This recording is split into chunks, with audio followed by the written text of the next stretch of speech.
kita sayang kepada mak ayah kita yang telah pergi meninggal dunia dan sebagainya. Namun di sana kadang-kala ada tersebar iklan-iklan yang berbentuk kiriman amalan. Siapa nak kirim, kami buat amalan, kemudian ada bayaran tertentu. Kadang-kala terpengaruh jugalah masyarakat kita ni sampai amalan tersebut dibuat di Mekah dan sebagainya. Jadi seolah dibentuk package, diiklankan dengan bayaran tertentu sebagai kiriman pahala kepada arwah.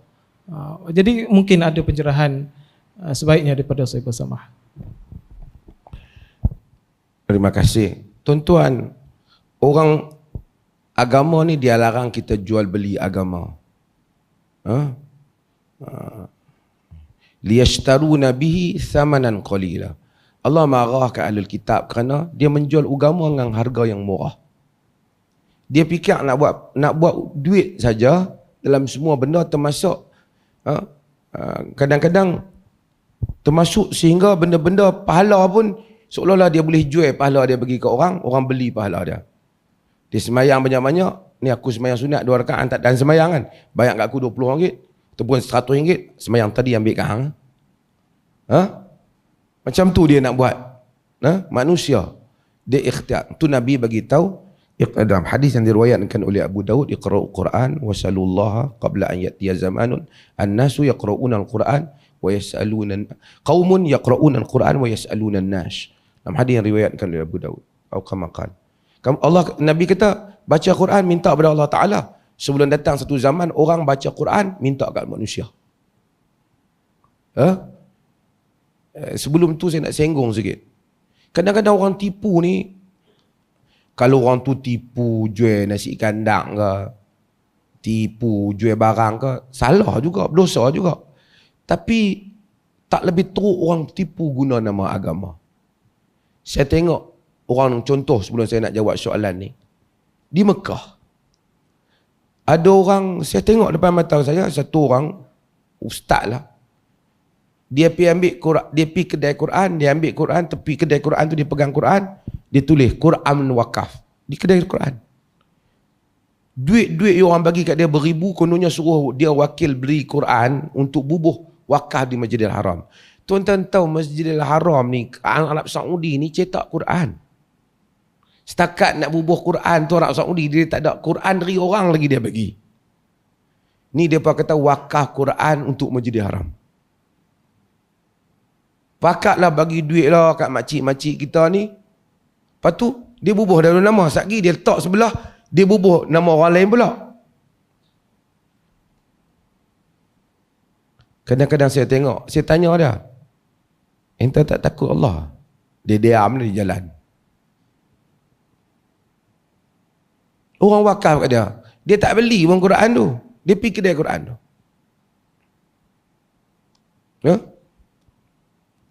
Sama lah yang duduk di depan, kadang-kadang dia wakaf Quran yang duduk jual Bangladesh ke apa. Orang Melayu ni dia tak tahu. Di negeri Mekah dia tengok Bangladesh ke Pakistan semua dia kata Arab. Dia kata Arab tipu aku, kesian kat Arab. Hadut berniaga di kedai tu bukan Arab. Bangladesh, Myanmar apa semua ni. Bukanlah kata Arab baik sangat, tapi maksudnya nanya saja Arab kena. Upah haji pun macam tu juga. Upah haji. Satu orang tu ambil sampai berpuluh orang bayar upah haji. Siapa nak buat upah haji bayar seorang 7,500. Dia seorang pergi buat haji untuk 10 orang. 70,000, 100,000 dapat. Dia peganglah yang tu. Selesai menunaikan haji, nama orang ni hantar gambar akun tu WhatsApp. Lepas tu dia ambil kat dia juga, ambil buah nama orang lain pula. Boleh ganti tolong haji untuk orang jika kita ikhlas. Boleh juga bagi nafkah untuk perbelanjaan, kerana haji perlukan perbelanjaan. Hajja an nafsik summa an syubramah, kata Nabi. Haji untuk diri kamu dan kemudian untuk syubramah, bapak dia. Kan? Nabi bagi. Tapi tipu. Tu tak kira lagi yang buat korban. Satu ekor lembu 3-40 orang korban. Semua bubuh nama atas tu. Manusia tipu. Dan mereka jawab di hadapan Allah Azza wa Jalla. Agama dah jadi satu jual beli, penipuan. Pasal dia tahu ramai orang minat agama. Sebab itu kita disuruh untuk beramal dengan agama. Apabila ibu bapa kita meninggal, apa benda yang patut kita buat?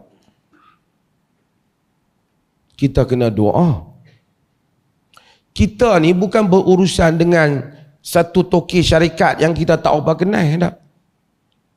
Ibu bapa kita ke siapa, abang kita, adik kita, adik-beradik, kawan yang kita sayang. Apabila dia meninggal, dia pergi ke mana? Ke alam barzakh. Sementara nak menunggu untuk bertemu dengan Allah Ta'ala dan dihisab oleh Allah, kita juga akan lalu hal yang sama. Di alam itu, Allah lah yang menentukan kebahagiaan dia. Tak ada wali manakah, toke manakah yang boleh duk pi, duk urus, duk jumpa hang lah apa abak, tak. Yang boleh meringankan azabnya ataupun boleh menjadikan kuburnya raudatun min riyadil jannah, taman daripada taman-taman syurga, hanyalah Allah Azza wa Jalla. Maka minta pada Allah, doa dulu. Quran ajak doa. Doa yang paling utama. Sebelum yang lain, doa. Walladzina ja'u min ba'dihim yaqulu rabbana ighfir lana wa li ikhwanina alladzina sabaquna bil iman. Orang-orang yang datang selepas mereka berdoa, wahai Tuhan ampunkan kami dan orang-orang yang mendahului kami dalam iman. Doa. Saya, pengalaman diri saya lah, bukan untuk contoh. Saya masa mak ayah saya ada, doa juga kat mereka. Doa supaya bahagia, doa supaya sihat. Tapi saya ingat taklah berapa kerap sangat. Kan? Bila tengok mereka, kita doa. Kadang-kadang dah mereka sihat di depan mata kita. Duduk pula dekat dengan rumah saya. Kadang doa. Ingat bila baca Quran, Allah suruh doa. Rabbi ghafir wali walidayya. Kan? Kita pun Rabbi ghafirli wali walidayya, kita pun doa pada. Wa qur rabbirhamhuma, Quran kata. Wahai Tuhan, kesian pada mereka. Kita doa pada mereka. Cuma saya rasa taklah lebih kerap. Bukan terlalu kerap lah apabila mereka meninggal. Kita rindu, kita teringat. Tambah rumah dia sebelah rumah saya. Tuan-tuan tahu. Saya buat rumah mak ayah saya sebelah rumah saya. Setiap kali saya tengok, saya tak tahu nak lafaz ke apa, saya doa. Sujud saya doa. Malam tahajud doa. Sembahyang fardu pun doa. Minta Allah jadikan kubur mereka raudatun min riyadil jannah. Bukanlah saya nak cerita diri saya, tapi macam itulah. Kita bila meninggal ibu bapa kita, apa yang boleh kita buat? Kau nak pergi hantar nasi kau dia suka makan laksa, tak boleh. Yang bolehlah kita minta supaya Allah jadikan dia dari taman daripada taman-taman syurga. Ampun mereka. First, doa. Ini semua boleh dibuat. Tak melalui perantaraan. Ustaz saya tak boleh doa, tolong doa kat mak saya. Apa punya jenis manusia kita? Idza matal insan, idza mata ibnu Adam, dan sebagai idza matal, inqata'a amaluhu illa min thalas. Terputus amalan dia melainkan 3. Salah satunya wa waladun salihun yad'u lahu, dan anak soleh yang doa pada dia. Tak boleh kita nak kata, ya Allah ampunkan ibu, ya Allah ampunkan abangku, ya Allah ampunkanlah adikku. Sujud semayang berapa kali boleh. Lepas semayang berapa kali boleh doa. Tak nanti semayang duduk saja-saja pun boleh doa. Setiap kali kita istighfar, sebab itu ada dalam hadis, sebahagian manusia dia tengok macam mana pahala dia terlalu banyak, amalan dia, rupanya istighfar anak dia kepada dia. Minta Allah ampun ibu bapa kita, orang-orang yang kita kasih. Tak ada benda yang dia perlukan. Makan minum dia tak perlu, kereta tak perlu, dia perlu keampunan Allah. Bila dia mati dia tanya mana semua pahala ni? Hadir riwayat Imam Ahmad. Hadza min istighfari waladik. Ini daripada pohon ampun anak kau untuk kau. Kemudian habis itu kami ni, sebab orang kata dia perlih ni kalau mati tak boleh nak buat apa lah. kesian kat mak bapak perlih. Depa tak buat kenduri arwah. Nak makan laksa pun tak boleh dah si mati. Nak makan kulit kuning pun tak boleh. Dia ingat mati tu macam mana kita balik kampung boleh duk kirim ataupun boleh duk pergi hantar. Penghantar makanan hantar. Yang lain apa boleh kita buat? Kita boleh juga bersedekah. Niat pahala untuk ibu bapa. Boleh tak? Boleh.